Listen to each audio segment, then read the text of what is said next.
se estaba buscando la felicidad. El pueblo judío estaba bajo el imperio romano y quería la felicidad y estaban esperando un Mesías, un Salvador. Y tal vez buscaban un Schwarzenegger que los quitara esa esclavitud. Y cuando Jesús empieza su ministerio, él va caminando, él va llegando a las ciudades y Jesús empieza a notar y a ver lo que sucedía en el mundo entero, ¿verdad? Que creo que es lo mismo que vemos hoy en día. Yo creo que Jesús era consciente del sufrimiento de las personas. Yo creo que Jesús era consciente del dolor de la esclavitud al buscar la felicidad. Porque muchas personas, buscando la felicidad, encuentran el sufrimiento. Y muchas personas estamos buscando la felicidad, pero en el lugar equivocado. Y cuando yo busco algo en el lugar equivocado, ¿lo podré encontrar? Cuentan la historia que un día a un señor se le cayeron unas llaves y empezó a buscarlas. Y estaba en una esquina buscando las llaves cuando alguien le dice, señor, ¿qué busca? Unas llaves. Pero, uy, señor, no las ves, que acá hay mucha luz. No, no las veo, ¿no? ¿Y dónde le cayeron? Allá en la otra esquina. ¿Y por qué no la buscan en la otra esquina? Porque es que allá no hay luz. Y entonces, ¿cómo las iba a encontrar? Y muchas veces, cuando buscamos la felicidad, nos pasa exactamente eso. Que estamos buscando la felicidad, pero estamos buscando en otro lugar que no es el adecuado. Ahora, cuando uno mira el ministerio de Jesús, Jesús fue y aún es reconocido como el gran maestro. Nadie duda de la capacidad pedagógica de Jesús. De hecho, le decían rabí o maestro. Y Jesús enseñó muchas veces, pero una de las tantas veces que enseñó fue en el Sermón del Monte. Y el tema que vamos a empezar a ver desde hoy es sobre las bienaventuranzas. Si queremos buscar las bienaventuranzas, hace parte del Sermón del Monte. Y básicamente las podemos encontrar en dos textos. En Mateo capítulo 5 al capítulo 7 y en Lucas capítulo 6, versículos 20 al 23. Ahora, en Lucas está como un hecho aislado las bienaventuranzas. Por eso nuestro estudio se va a centrar en Mateo 5 al 7. Pero básicamente del capítulo 5 al versículo 1 al versículo 12. Pero yo no puedo coger esos versículos si no entiendo qué quiere decir todo Mateo y qué quiere decir el Sermón del Monte. Entonces, por eso es interesante entender que el libro de Mateo es un libro de 28 capítulos, 1071 versículos, escrito muy probablemente por Mateo. Mateo tenía otro nombre que es Leví, o generalmente era conocido como el publicano. Y es curioso que la historia de cómo él se convirtió al Señor está en tres evangelios. Está en Mateo capítulo 9, versículos 9 al 13, donde él mismo dice Mateo. Pero tanto Marcos como Lucas describen ese texto, pero hablan de Leví. Mateo y Leví es el mismo. Sin embargo, el único que da el nombre de Mateo es Mateo. Y por eso este evangelio se llama el Evangelio de San Mateo. En este evangelio, lo curioso, tiene muchas cosas curiosas, ¿verdad? Se cree que es uno de los primeros evangelios y que sobre él vinieron los otros. Pero en los 28 capítulos de Mateo hay 115 vocablos que no se hallan en ningún otro de los evangelios. Y básicamente tienen que ver con dinero, con oro, con plata, con deudas, con cuentas, con cambio de dinero. Y es obvio porque es que Mateo era como un contador, era un publicano, era un recaudador de impuestos. Por eso Mateo le da mucha énfasis al dinero, porque era su profesión. Acuerden que Dios escogió 40 hombres para escribir su palabra y no quitó su experiencia. Ellos escriben bajo su misma experiencia, escriben bajo su misma cultura. Obviamente es palabra de Dios dirigida por el Espíritu Santo, donde Dios selecciona muy bien las cosas, pero respeta el carácter de la persona. Por eso Mateo tiene mucho que ver con esa profesión de contador. Y los destinatarios, ¿a quién escribe Mateo ese evangelio? Inicialmente las comunidades judeocristianas. Y por eso es que este evangelio, a diferencia de los otros, es el evangelio que más hace referencias del Antiguo Testamento.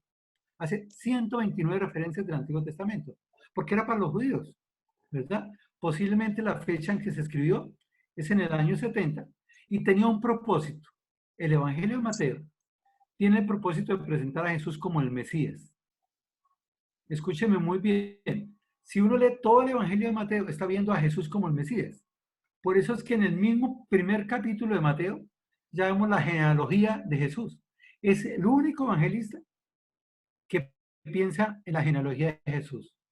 Y 12 veces en el Evangelio dice Jesús es hijo de David. Y hijo de David quiere decir que era hijo de rey. Y que así como era hijo de rey, es el rey. Porque Mateo quiere representar a Jesús como rey, pero es el rey Mesías. En Mateo, capítulo 1, versículo 21, dice, llamará su nombre Jesús porque él salvará a su pueblo de sus pecados. Ese salvará al pueblo de sus pecados está diciendo que Jesús, ese hijo de David, es el Mesías. El propósito de Mateo al escribir esta carta es, este evangelio, perdón, es que todo el mundo entienda que Jesús es el Mesías. Pero dentro de todo Mateo también es importante entender que la palabra reino de los cielos está 31 veces y la palabra reino está 138 veces.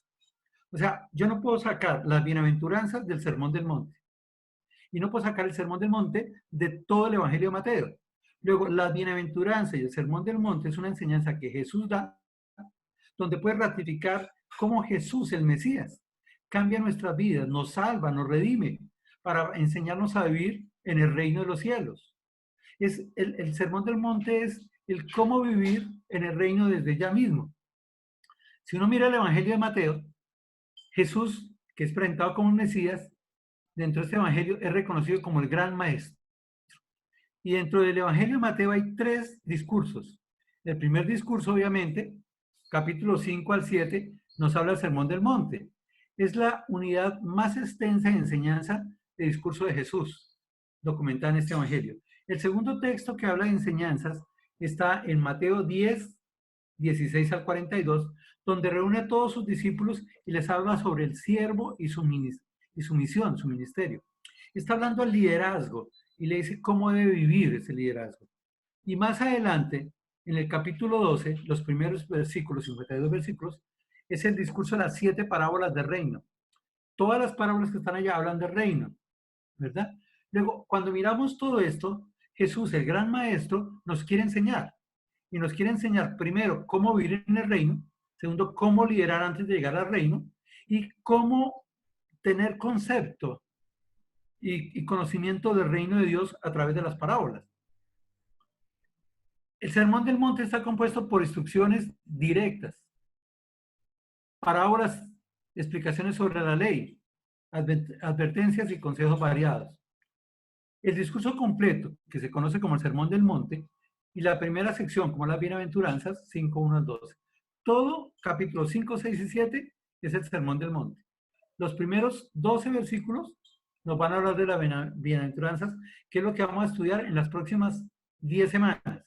Vamos a estar 9 semanas más, fuera de la de hoy, hablando de las bienaventuranzas. Y eso es el tema que tenemos, ¿verdad? Vamos a iniciar. Permítame, oramos para ver los 2 primeros versículos en este momento. Amado Dios, Padre Santo, te damos gracias por tu amor, por tu misericordia. Gracias por tu bendita palabra. Gracias por Mateo, a quien tú lo transformaste y siendo recaudador de impuestos, algún día estuvo decidido a devolver todo lo que él había cogido para restaurar a la gente, Señor. Para en medio de tu amor poder entender que tú tenías gracia con él, pero que él debería arrepentirse de lo que había hecho. Y la mejor forma de arrepentirse era devolviendo lo que había hecho, Señor. Pero como tú, en medio de tu misericordia, permites que 30 años después, o 40 años después, él escriba un evangelio que es tan importante para nuestras vidas. Un evangelio donde podemos conocer del reino de los cielos, del reino de Dios, y entender que Jesús es ese Mesías prometido, ese Salvador, y por eso su nombre es Jesús, porque salvará al mundo de los pecados.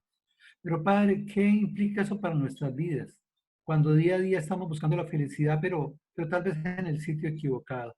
Gracias por este texto que vamos a empezar a estudiar sobre las bienaventuranzas. Oramos para que pongas en nuestro corazón lo que es la verdadera felicidad, dónde encontrarla y cómo ejercerla. En Cristo Jesús. Amén. Este texto empieza con 2 versículos muy, pero muy sencillos, que tan solo voy a tocar una partecita. Dice en Mateo 5, 1 y 2, viendo la multitud, subió al monte, y sentándose vinieron a él sus discípulos, y abriendo su boca les enseñaba diciendo. Así empieza el Sermón del Monte. ¿Dónde está lo importante de esos dos versículos? Si ustedes miran gramaticalmente, hay tres gerundios, que es viendo, sentando y hambriendo. Pero el versículo principal de todo el texto es subió al monte.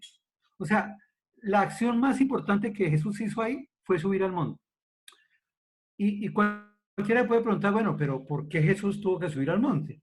Y entonces algunos hablan de que Jesús subió al monte porque el sermón del monte es como el monte Sinaí para Moisés. Y es donde en el monte Sinaí Dios estableció la ley a través de Moisés, pero en el monte donde sube Jesús acá, Dios establece la gracia. Y es por medio de la gracia que nosotros somos cubiertos. Pero para establecer esa gracia, Jesús subió a ese monte.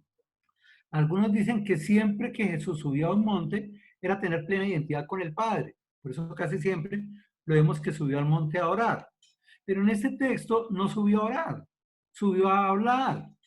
Y entonces parece ser que basado en su intimidad con Dios, quería que estas personas entendieran que tenían que tener un contacto directo con Dios. Y por eso subió y ellos le siguieron. Pero el texto nos dice por qué subió. Y subió básicamente porque estaba viendo la multitud. Jesús empezó a mirar la multitud. Y al mirar la multitud, yo creo que tuvo que ver sus necesidades. Y Jesús no vio solo sus necesidades, sino su carácter. Y al ver esa multitud de personas, pues vio la forma en que tenían convivencia, en cómo se relacionaban, cómo se agredían, cómo se odiaban, cómo peleaban los unos con los unos querían trabajar por la ley, los otros no cumplían la ley, los otros querían que los otros la cumplieran. Pero yo creo que Jesús también conoció sus emociones, conoció el sufrimiento de ellos, conoció la incertidumbre de ellos, conoció el dolor de ellos. Y Jesús viendo todo esto, aún sus anhelos, decidió subir al monte para enseñarles. Y creo que así como Jesús subió al monte para enseñarle a sus discípulos y a la gente que estaba con él, al ver sus necesidades, al ver su carácter, su convivencia, sus emociones y sus anhelos, este mismo Jesús quiere enseñarnos algo a nosotros a través del Sermón del Monte y especialmente a través de las bienaventuranzas. Porque Jesús conoce nuestras necesidades, Jesús conoce nuestro carácter, conoce cómo, no solo en la época del COVID y en esta época de incertidumbre estamos viviendo, sino sabe cómo es la relación del hombre con el hombre. Y conoce nuestras emociones, cómo somos afectados por tantas y tantas cosas. Pero también conoce que nuestro anhelo es ser felices. Todos los seres humanos deseamos ser felices. Nadie busca una relación para ser infeliz. Nadie busca estudiar algo para ser infeliz. Nadie busca un trabajo para ser infeliz. Todos queremos ser felices. Pero el problema es, ¿en dónde está puesta nuestra felicidad? O cuando pensamos en felicidad, ¿en qué pensamos? Y tal vez me gustaría que me colaboraran con eso escribiendo en el WhatsApp. Si fueras a buscar la felicidad, ¿qué buscarías? Sí.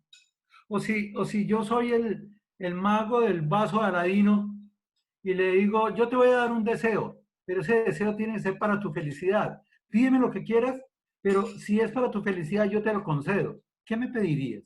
¿Cómo buscar la felicidad en el día de hoy? ¿Dónde encontrar la felicidad en el día de hoy? ¿Qué quisieras tú para ser feliz? Si alguien me colabora en el chat para escribir qué lo haría feliz o cómo buscaría la felicidad.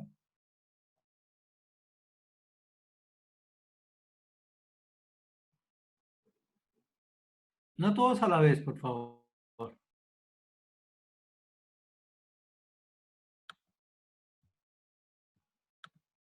Entonces dice acá, alguien quiere paz, amor, tranquilidad, otro vez ver a mis hijos establecidos en los hogares, otro salud, unión, amor. Bueno, qué bien, los felicito.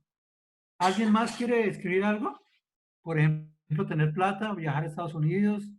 No en esta época, ¿no? Tal vez en otra época.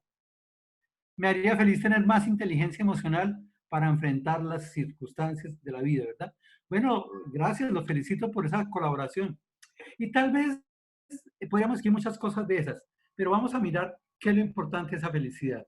Ahora, Jesús dice que subió al monte porque vio la multitud. Pero ya tiene paz interior. Claro, hay que tener paz interior, lógico. Pero ¿de dónde viene la paz interior? Porque ahí es donde está el problema. Muchas personas dicen, yo no tengo paz porque debo mucha plata. Y entonces, ¿esa paz interior de qué depende? De si consigo la plata o no consigo la plata. Otros piensan y dicen, yo quisiera tener paz interior, pero ¿por qué no tiene paz interior? Es que mi tío está enfermo y está muy grave y está muy mal. Entonces él quiere tener esa paz interior basado en la salud de otra persona, ¿verdad?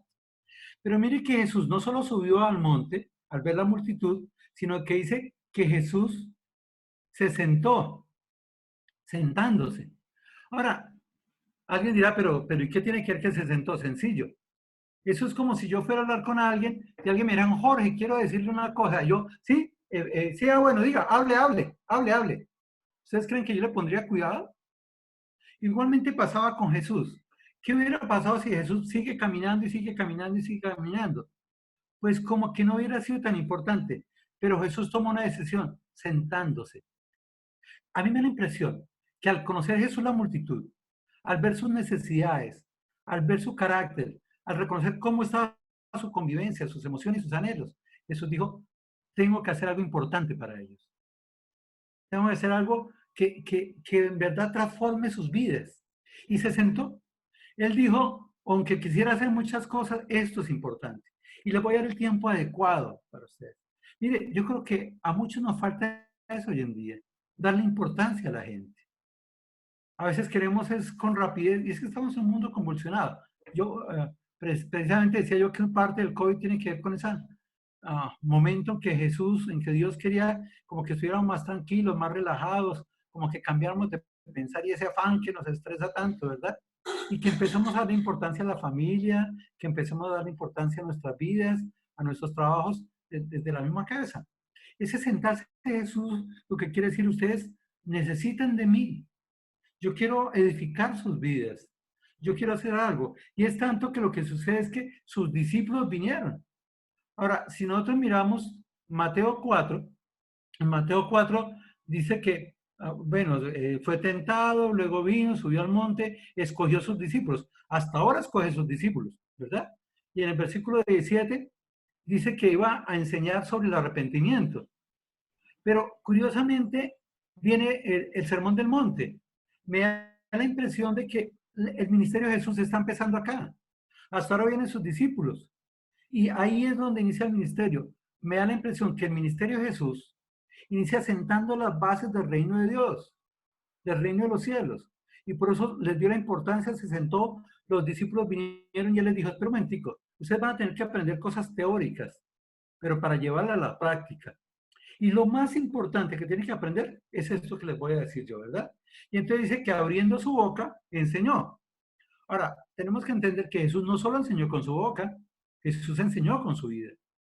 Por eso es el gran maestro, porque él transformó a las personas por medio de su carácter. Claro, Jesús hizo milagros, hizo sanidades, llegó a muchas personas de muchas maneras, pero fue su vida misma, esa vida en santidad que llevó Jesús, porque Jesús no pecó. Segunda de Corintios 5:21 dice que el que no conoció el pecado se hizo pecado por nosotros para que nosotros fuéramos justicia de Dios en él. Pero Jesús enseñó con su vida. Pero en este texto dice que enseñó oralmente y abriendo su boca enseñaba diciendo, ¿verdad? Cuando alguien enseña, ¿por qué yo le enseño a alguien? Si yo voy por la calle y alguien tiene un tapabocas torcido y yo le digo, venga, le enseño a ponerse un tapabocas, ¿qué es lo que quiero decir yo con eso? Seguramente ustedes entenderán que le quiero decir, usted no sabe cómo ponerse un tapabocas, yo sí sé, permítame enseñarle para que usted aprenda y la próxima vez lo haga bien, ¿verdad?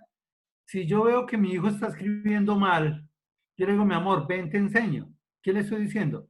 Tú no sabes hacerlo, yo creo que sé hacerlo mejor, ven, te digo, para que a partir del momento lo sigas haciendo. Por eso yo pienso que el sermón del monte, que empieza acá, lo que Jesús está diciendo es, ustedes tienen una manera de manejar su carácter, de convivir, de manejar sus emociones, pero espera un momentico, ustedes tienen que aprender a ser diferentes. Y en el Sermón del Monte plantea cómo empezar a vivir una vida totalmente diferente para llegar al reino de los cielos, ¿verdad? Y va a tener una nueva vida, porque ese es el aprendizaje. una nueva vida. Jesús enseñó con su vida, enseñó oralmente y les enseñó lo teórico para que ellos lo llevaran a la práctica. Por eso Jesús transformó vidas y transformó vidas porque enseñaba para que esas vidas fueran transformadas y les daba una nueva proyección. Jesús les está diciendo, hasta este momento, ustedes estaban buscando la felicidad en el lugar equivocado. Si hoy quieren empezar a buscar la felicidad, tienen que concentrarse en estas 8 cositas, ¿verdad? Y recuerden, toda enseñanza es teórico-práctica. Por eso aquí empieza lo teórico.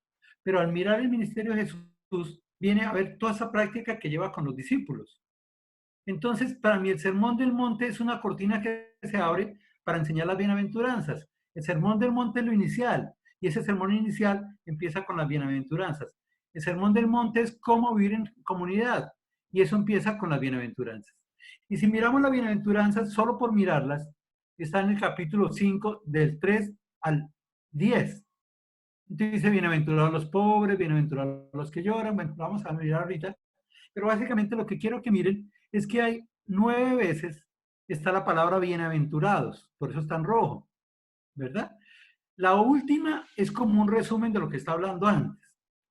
Entonces nos preguntaremos, ¿qué son las bienaventuranzas? ¿Cómo definir las bienaventuranzas?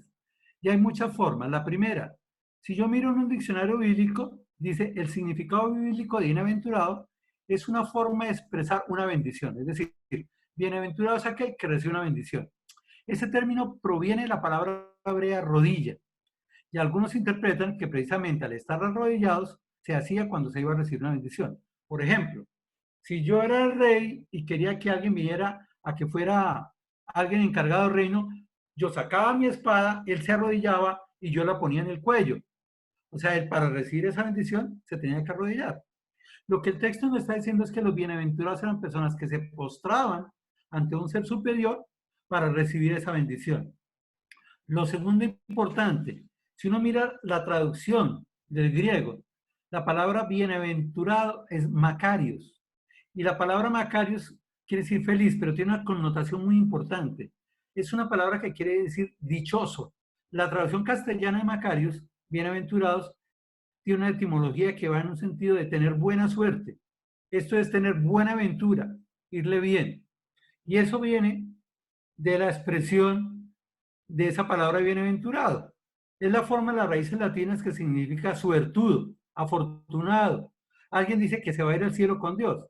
¿De dónde viene esto? De la palabra bene, que quiere decir bien, y de la palabra ventura, que quiere decir las cosas de venir. Entonces, bene es bien, ventura es lo que viene, entonces le va a ir bien algún día. Y obviamente la parte ado, que es el sufijo, dice que ha recibido la acción. Es decir, yo recibo el hecho que me va a ir bien. Por eso dicen que he recibido una bendición, pero para recibir esa bendición yo estaré arrodillado, postrado ante que me va a bendecir. Así de sencillo, eso es bienaventuranza. Pero el texto nosotros lo conocemos y cuando hablamos de la palabra bienaventurado decimos más que feliz, doblemente feliz. Por eso el dibujo que vemos ahí es de una persona que es feliz, pero que es doblemente feliz. Jorgito, cuando asistía a la iglesia, nos decía que uno no solo debe de serlo, sino debe aparentar serlo. ¿Qué quiere decir eso? Yo no solo debo ser feliz en mi vida, sino debo aparentar ser feliz. Porque yo puedo ser feliz y tener cara de ogro, pero eso no sería doblemente feliz.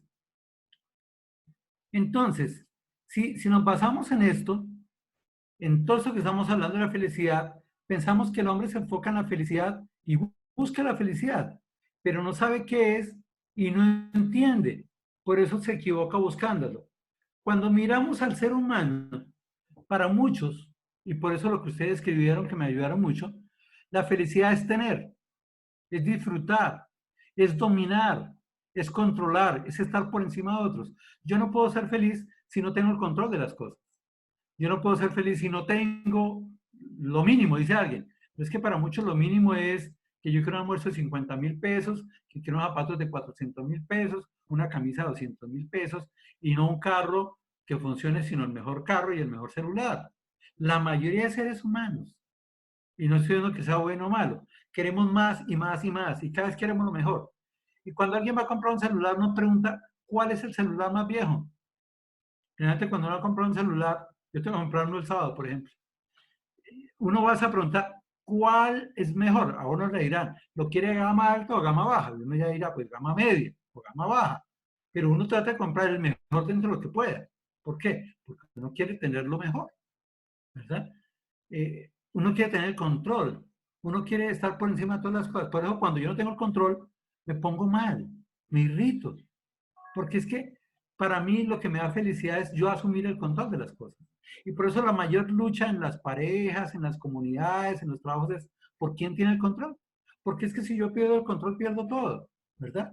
Pero, ¿qué son las bienaventuranzas?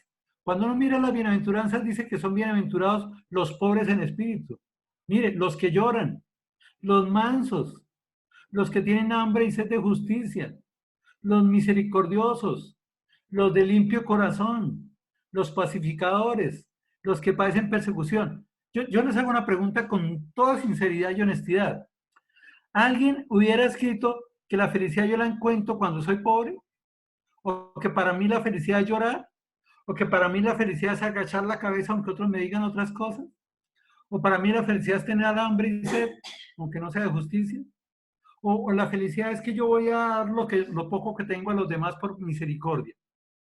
O la felicidad es que aunque otros me ultrajen y otros me maltraten, yo voy a tratar de vivir lo mejor que pueda. O que la felicidad está en que cuando todo el mundo me agrada, yo trato de ser pacífico. O que la felicidad uno está cuando lo persiguen. ¿Para quién estas 8 características hacen parte de un cuadro de felicidad? Entonces, ¿qué es lo que está diciendo Jesús? Hasta el momento ustedes quieren tener, disfrutar, dominar, controlar, estar pendientes de las cosas materiales, pero su vida debe cambiar. Si quieren vivir en el reino de los cielos, en el reino de Dios, hay que cambiar. Y la única forma de ser felices es buscando cómo servir a otros, porque sirviendo se es feliz. Y por eso un día dice, más bienaventurado es dar que recibir. Pero el contexto humano nuestro no es ese. Yo tengo un amigo mío que relativamente vive bien, ¿no? Pues uno puede vivir siempre mejor, pero él vive bien. Y lo llamé estos días para saber cómo estaba. Y le digo, hombre, ¿cómo está? Dijo, no, mal, mal, terrible. Le dije, ¿por qué? Digo, porque es que por acá todo el mundo lo han ayudado menos a mí. A mí ya me tocó sacar 2 trapos rojos a ver si me mandan un mercado, un bono, alguna vaina que están dando. Digo, pero si usted está para que ayude a otros. Dijo, no, no, pero es que no es justo, que ¿por qué a todo el mundo le daña a uno no? Es que yo merezco que a mí me den algo. Y amargado y aburrido, ¿verdad? Y muchas veces nos pasa eso. Porque para muchos la felicidad es tener más y más y más, ¿verdad? Y yo conozco personas que tienen 60 pares de zapatos, pero solo 2 pies. ¿Me entienden? Y entonces a veces no entendemos que la verdadera felicidad del ser humano está en cómo servir a los demás. Lo que está diciendo el Sermón del Monte, especialmente las bienaventuranzas, es que la forma de vivir en el reino es a través del servicio a otros. Y que yo puedo servir a otros y ser feliz independiente que me hagan llorar, que me hagan sufrir, que yo busque la justicia de otros, aunque la justicia mía nunca la busque, que yo con lo poco que tengo trate de ser misericordioso con los demás, que sin importar la sociedad, sin importar el concepto humano, yo sea de limpio corazón, que sin importar la violencia y la agresividad del mundo, yo busque la paz, y que no importa que yo proclame la verdad, así me persigan.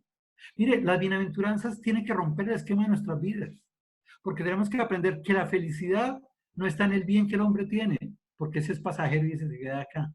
La cosa es cómo ir adelante. Y si uno mira el concepto de las bienaventuranzas, termina en el versículo 11 y 12. Y quiero que miremos, otra vez dice la palabra bienaventurado, pero acá ya no está diciendo cuándo, sino dice sois, ¿verdad? Está diciendo que el ser humano sí puede ser más que feliz, que el ser humano sí puede ser más que dichoso. Pero ¿cuándo es? Cuando todo el mundo lo señale. A nadie le gusta que lo señalen. A nosotros nos gusta hablar de los demás, pero hay de que hablen de mí. Pero mire cómo el texto rompe con nuestra mente, con nuestro pensamiento. El gran maestro quiere transformar nuestra vida a través del Sermón del Monte y empieza con lo duro. Antes de enseñarles yo a vivir a ustedes en el reino de los cielos, ustedes tienen que entender cómo es el trato con la sociedad que ustedes están dando. Porque muchos seguramente te van a vituperar, van a hablar mal de ti. Tal vez otros te van a perseguir para acabarte, para esto. En estos días, por lo menos en la parte médica, ¿cómo hay de persecución por las personas de la salud? Y entonces alguien escribía en WhatsApp, es que tenemos que esto. Y algunos decíamos, no, nos toca hacer lo que nos gusta. O sea, nosotros escogimos esta profesión fue para servir. Y seguramente nos va a tocar conformarnos con los aplausos de muchos, porque no nos van a subir el salario, porque no nos van a mejorar el plan, porque no nos van a mejorar las cotizaciones, ¿verdad? Porque si mañana nos equivocamos, nos van a caer encima. Y si ustedes miran los últimos videos de estos días, son videos atacando a los médicos en todos los lados. Pero, ¿y qué pasa con el cristiano? ¿No hablan mal del cristiano? ¿No nos persiguen y nos atacan en todo momento? Aunque nos digan cosas malas, porque es que se dicen cosas malas. Pero obviamente uno no puede decir las cosas malas. ¿Por qué? Porque el bienaventurado sabe lo que es. El bienaventurado sabe a quién tiene. Y el bienaventurado sabe para dónde va. Y si dicen cosas malas, el problema no es mío, el problema es del que las dice, ¿verdad? Y tal vez algunos nos van a mentir, porque dicen, digan cosas malas contra ti mintiendo. 4 cosas que pueden hacer al creyente, al que va a heredar el reino de los cielos. Pueden conspirar contra él, pueden perseguirlo, pueden decirle cosas malas y aún pueden conspirar para mentir. Pero el versículo 12 me impacta a mí, porque dice, así hable mal de ti, así te persigan, así digan cosas malas, así mientan. Tú puedes hacer 2 cosas, gozarte y alegrarte. No importan las circunstancias, lo importante es lo que eres. Si tú eres hijo de Dios, vive como hijo de Dios, independiente de cómo esté el mundo, independiente de las circunstancias. No te dejes alterar por el COVID, no te dejes alterar por el acuartelamiento, por el aislamiento, por la enfermedad, por nada, porque tú eres hijo de Dios. Y como hijo de Dios, ¿qué es lo que tienes que hacer? Gozados y alegrados, ¿verdad? Entonces, el texto nos está hablando en esos 2 versículos de la importancia. Está diciendo, más que felices, claro, el texto dice suertudos, dice de buenas, está diciendo, mire, la verdad, los creyentes, los bienaventurados, los que van a entrar al reino de los cielos, los que van a entrar al reino de Dios, son los suertudos, son de buenas. Ahora, cuando yo leí esto, yo dije, pero ¿cómo así? Pues, no, es que no es así. Claro que sí, porque no es por nuestros méritos. Nadie va a ir al reino de los cielos por méritos. Yo no voy a decir, como yo hice esto, como yo fui esto, me lo merezco. No, no, no, no, no, no. Nadie va a decir, yo voy a comprar el reino de los cielos porque paso tengo plata. No. Nadie puede decir, yo fui generoso y yo hice estas obras y estas obras y por eso entré al reino de los cielos. Nadie. Tú y yo entramos al reino de los cielos por Jesucristo, quien abrió el camino, que pagó en la cruz por nosotros. Y la palabra suerte y de buenas aquí quiere decir por gracia. Es por gracia de Dios. Está diciendo, gozados y alegrados, porque vuestro galardón es grande en los cielos. Mire, el texto no entra a decir si algún día ganas los cielos, si algún día vas a la eternidad, no, está diciendo, ustedes ya tienen la eternidad, pero lo que discute es, allí en la eternidad pueden tener una corona incorruptible de vida que Dios ha prometido a los que le aman, una corona de justicia, una corona de verdad, una corona de gloria. 5 coronas tenemos allí.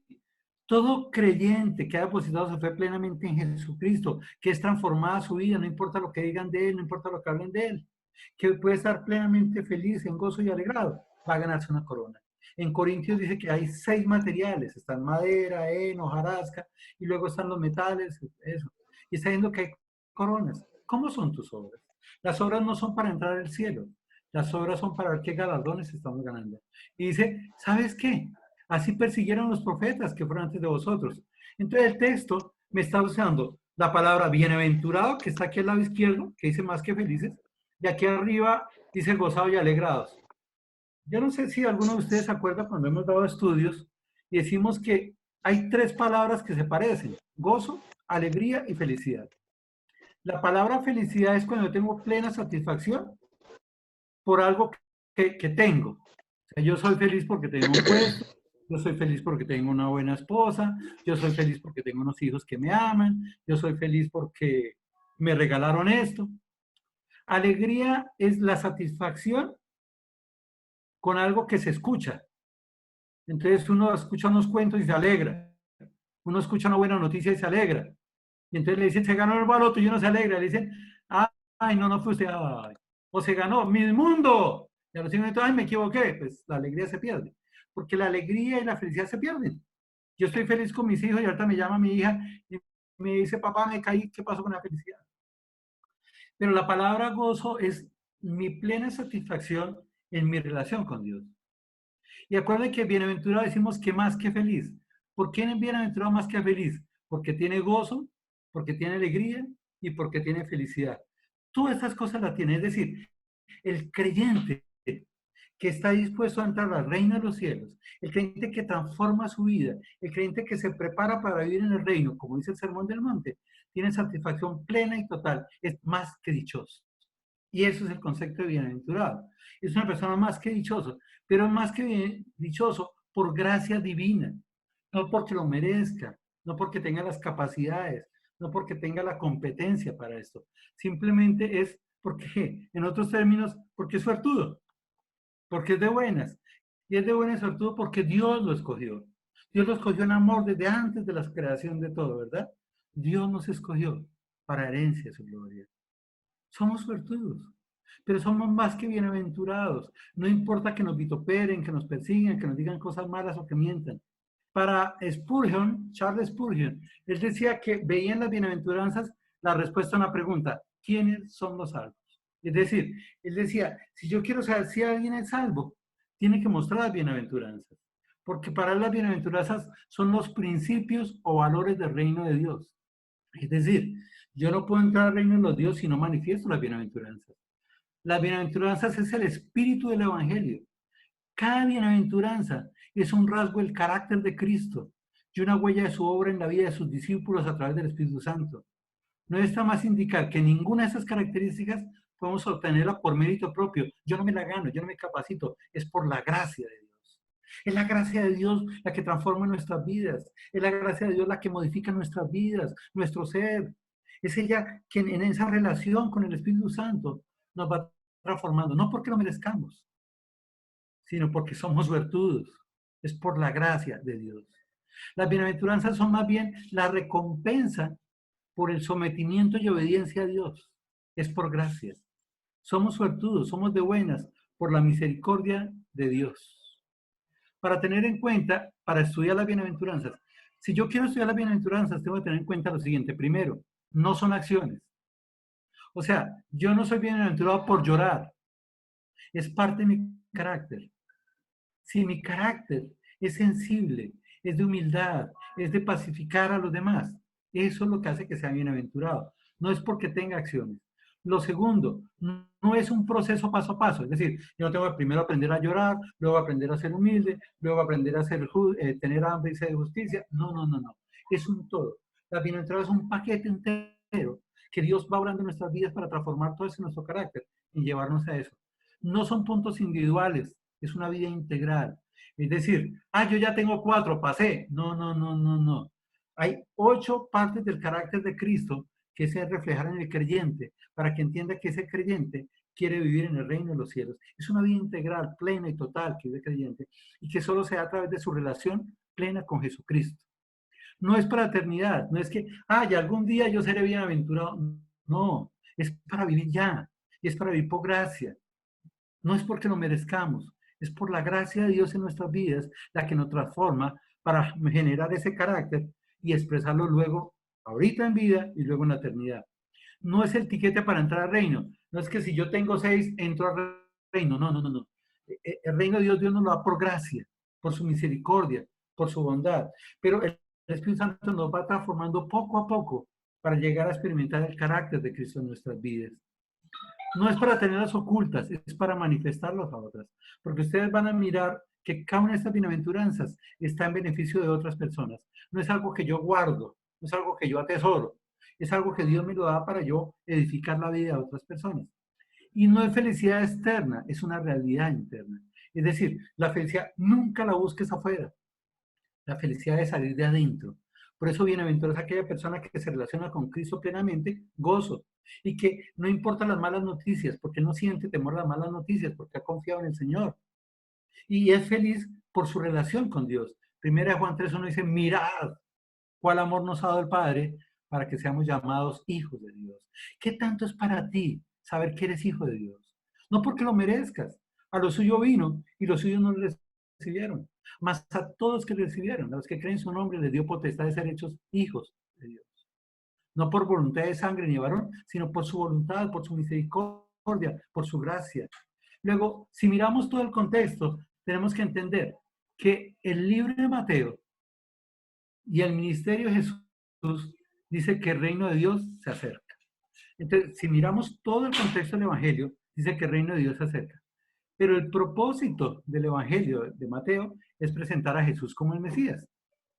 Y eso quiere decir que Jesús es el Mesías, el enviado de Dios, el Salvador que nos redime, que pagó en la cruz por nosotros, que pagó por nuestro pecado, porque tú y yo no podemos hacerlo, es por gracia, es por suerte, es porque somos de buenas, diría alguien, ¿verdad?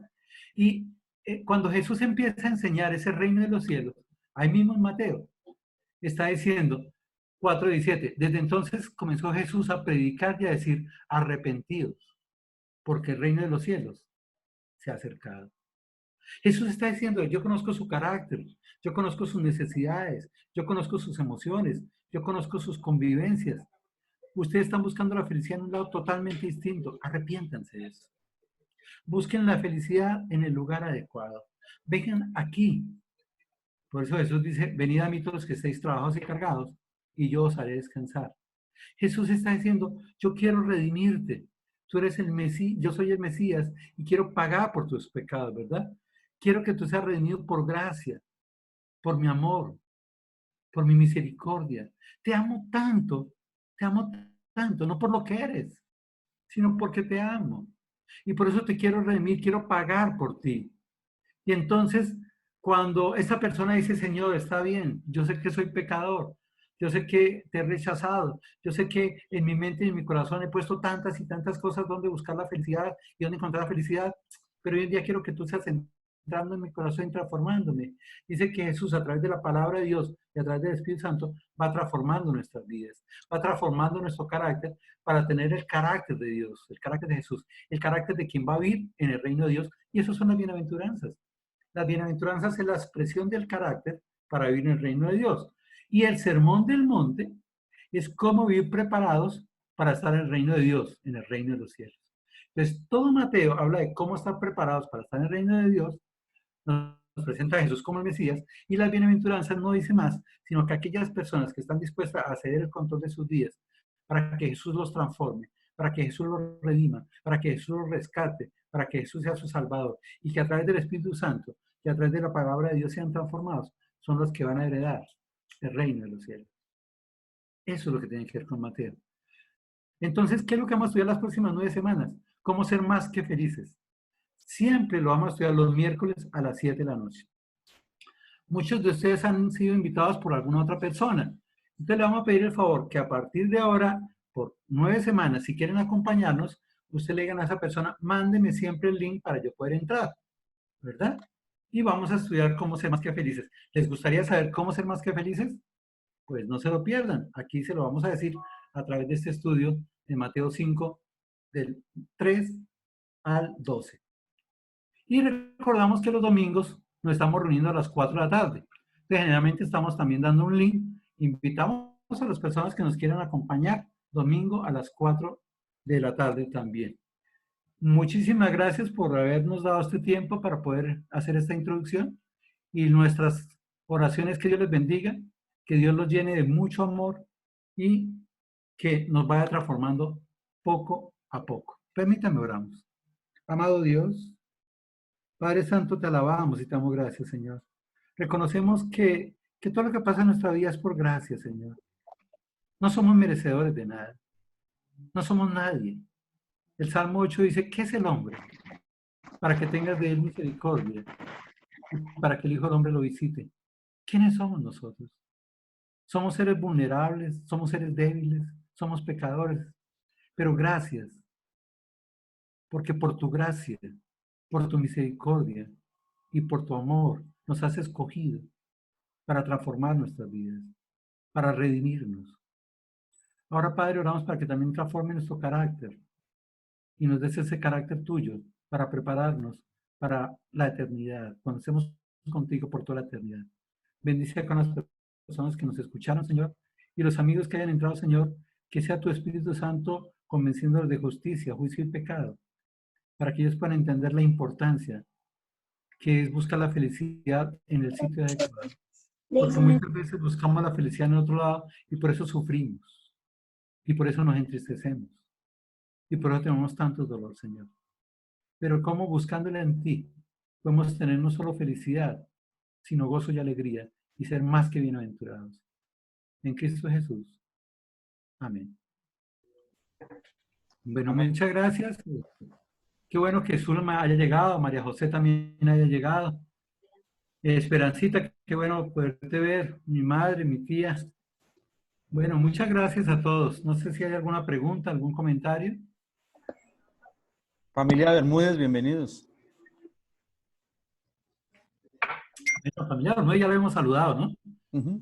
Por ahí los vi. Comienza. La prédica hermosísima, gracias. Bueno. Ah, ya lo estoy viendo, sí. Ricardo, Muchas gracias, George. Gracias, Jorgito. Bueno. Gracias, hermano Jorge. Lindo. Muy bonita enseñanza. Muchas gracias a ustedes. Entonces lo esperamos Sí. el martes a las 4 o el próximo miércoles para seguir con este tema. Que pasen buena noche. El domingo. ¡Chao, Paula! Chao, Rita. ¿Y el domingo? El 4 de domingo la tarde. no, nada, el otro domingo. Nos vemos el domingo. El otro, Carlitos. Este Por nos eso. vemos. La Por eso. El otro domingo, ¿no? No, este domingo es que pregunta, mi amor. Sí, sí, claro. Hola, Claro. Esperanza. Nos dijo martes y miércoles y el domingo no lo nombró. Miércoles y domingo, sí. Ah, bien, bien. Cuñadito, qué bueno verte. Bueno, muy buenas noches. Dios les bendiga. Estén bien. Saludos. Amén. Buenas noches. Que pasen muy bien. Hasta luego. Gracias, que estén bien. Bendiciones. Julio, gracias. Gracias, Julio. Chao, Ruquita. Chao. Muchas bendiciones a todos. Chao, Sandita. Ruquita. Chao, Olita. Chao, Ruecho. Bendiciones. Chao, Julito. María José. Chao, señor Carlos. Bueno, feliz noche. Gracias, Jorgito, lo mismo. Feliz noche. Que la pasen muy bien. Gracias, Pastor Julio, lo mismo. Chévere, ¿no, papi? Que descansen. Nos vemos. Gracias, Pastor. Terminamos. Hasta luego.